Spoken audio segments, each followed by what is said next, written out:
Hello, അപ്പോൾ ഈ ട്രിഗ്നോമെട്രിയിൽ നമുക്ക് ഓർത്ത് വെക്കേണ്ട കുറച്ച് ആംഗിൾസ് ഉണ്ട്.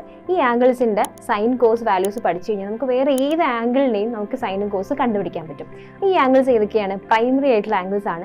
0, 30, 45, 60, 90 ഇത്രയും ആംഗിൾസിൻ്റെ സൈൻ കോസ് വാല്യൂസ് പഠിച്ചിരിക്കണം. ഇനി ഇത് പഠിക്കാൻ വേണ്ടിയിട്ട് ഒരു ഷോർട്ട് കട്ട് ഉണ്ട്. അതെങ്ങനെയാണെന്ന് നോക്കിക്കോ. ഇതിൽ നമ്മൾ ഈ ഒരു ടേബിൾ നമ്മൾ ക്രിയേറ്റ് ചെയ്യാൻ പോവുക. ഈ ടേബിൾ പണ്ട് നമ്മുടെ അടുത്ത് പറഞ്ഞ് ഇത് കാണാതെ പഠിക്കണം എന്നായിരിക്കും, പക്ഷേ ഇത് നമുക്ക് ക്രിയേറ്റ് ചെയ്തിട്ട് പഠിക്കാം. എങ്ങനെയാണെന്നറിയോ? നോക്കിക്കോ, ഇത് നമ്മൾ ഇങ്ങനെ എഴുതി വെച്ചിട്ടുണ്ട്. സൈൻ കോസ് ടാൻ എന്ന് ഇവിടെ എഴുതിയിട്ടുണ്ട്. 0, 30, 40, 60, 90 എന്ന് പറഞ്ഞിട്ട് റോ വൈസ് മീൻസ് കോളം വൈസും എഴുതിയിട്ടുണ്ട്. ഇനി ഇവിടെ നോക്കുക, നിങ്ങൾ എഴുതി പോകേണ്ടത് 0, 1, 2, 3, 4. ഓക്കെ, ഇങ്ങനെ എഴുതി വെക്കാം. ഇനി അതേ ഓർഡർ തിരിച്ചെഴുതുക. അതായത് ഇവിടെ 4, 3, 2, 1, 0 ഇങ്ങനെ എഴുതി വെക്കാം. ഇനി എന്താ ചെയ്യേണ്ടതെന്നറിയോ? ഇതിനെല്ലാം ബൈ 4 ചെയ്തിട്ട് സ്ക്വയർ റൂട്ട് എടുക്കുക. അപ്പോൾ നമുക്ക് ഉത്തരമായിട്ടുണ്ട്. എങ്ങനെയാ നോക്കിക്കോ.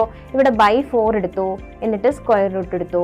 ഇവിടെ ബൈ 4 എടുത്തു, എന്നിട്ട് സ്ക്വയർ റൂട്ട് എടുത്തു. ഇവിടെ ബൈ 4 എടുത്തു, സ്ക്വയർ റൂട്ട്. ഇവിടെയും ബൈ 4 സ്ക്വയർ റൂട്ട്. ഇവിടെ ബൈ 4 സ്ക്വയർ റൂട്ട്. ഓക്കെ, ഇനി ഇതേപോലെ ഇവിടെയും ചെയ്യണം. ഇപ്പൊ ഏതൊക്കെയാ വരിക? 4/4 square root, 3/4 square root, 2/4 square root, 1/4 square root, 0/4 square root.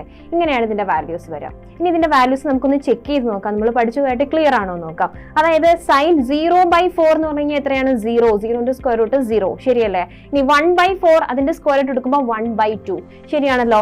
2/4 എന്ന് പറയുമ്പോൾ 1/2 ആയി. 1/2 റൂട്ട് എടുക്കുമ്പോൾ 1/√2 ആയി, ശരിയല്ലേ? സൈൻ 45 1/√2 അല്ലേ? ഇനി 60യുടെ കേസിലാണെങ്കിലോ 3/4 സ്ക്വയർ റൂട്ട് എടുക്കുമ്പോൾ √3 എന്നും ഡിനോമിനേറ്ററിൽ 2 എന്ന് വരും. √3/2 നമ്മൾ അങ്ങനെയല്ലേ പഠിച്ചിരിക്കുന്നത്. ഇനി 4/4 1 അല്ലേ? 1 സ്ക്വയർ റൂട്ട് എടുക്കുമ്പോൾ 1 തന്നെ അല്ലേ? ഇനി ഇതെല്ലാം തിരിച്ച് ഓർഡറിൽ എഴുതുന്നതല്ലേ കോസ് വാല്യൂസ് എന്ന് പറയുന്നത്. ഇനി ടാൻ കിട്ടാൻ വേണ്ടിയിട്ടോ, ടാൻ എന്ന് പറഞ്ഞു കഴിഞ്ഞാൽ സൈനിൽ എന്ത് എഴുതിയോ കോസിൽ എന്ത് എഴുതിയോ അതിന്റെ റേഷ്യോ എടുത്താൽ മതി. അപ്പൊ ഇവിടെ 0യും 1ഉം ആണ്, സോ ഇവിടെ 0 ആയിരിക്കും അല്ലെ? ഇനി 1ഉം √3 ആണ്, സോ ഇവിടെ 1/√3 ആയിരിക്കും. ഈ 1/√3 ആണെങ്കിൽ ഇവിടെ √3 ആയിരിക്കും. ഇവിടെ √3 ആയിരിക്കും. 16, 13 തമ്മിൽ ഇങ്ങനെ ഒരു കണക്ഷനും കൂടെ ഉണ്ട്. ഓക്കെ, പിന്നെ ഇവിടെ എന്താണ് 45ന്റെ പ്രത്യേകത? അതിന്റെ സൈൻ വാല്യൂയും കോസ് വാല്യൂയും സെയിം ആണ്, അതുകൊണ്ട് ടാൻ വാല്യൂ 1 ആണ്. ഇനി ഇവിടെ ആണെങ്കിലോ ടാൻ 90 എന്ന് പറഞ്ഞു കഴിഞ്ഞാൽ 1/0 വരും. That is not defined yet, so infinity ആണ്. അപ്പൊ ഇങ്ങനെയാണ് ട്രിഗ്നോമെട്രിയിൽ ഇത്രയും ആംഗിൾസിന്റെ വാല്യൂസ് നമ്മൾ ഓർത്തിരിക്കേണ്ടത്. ക്ലിയർ ആണോ?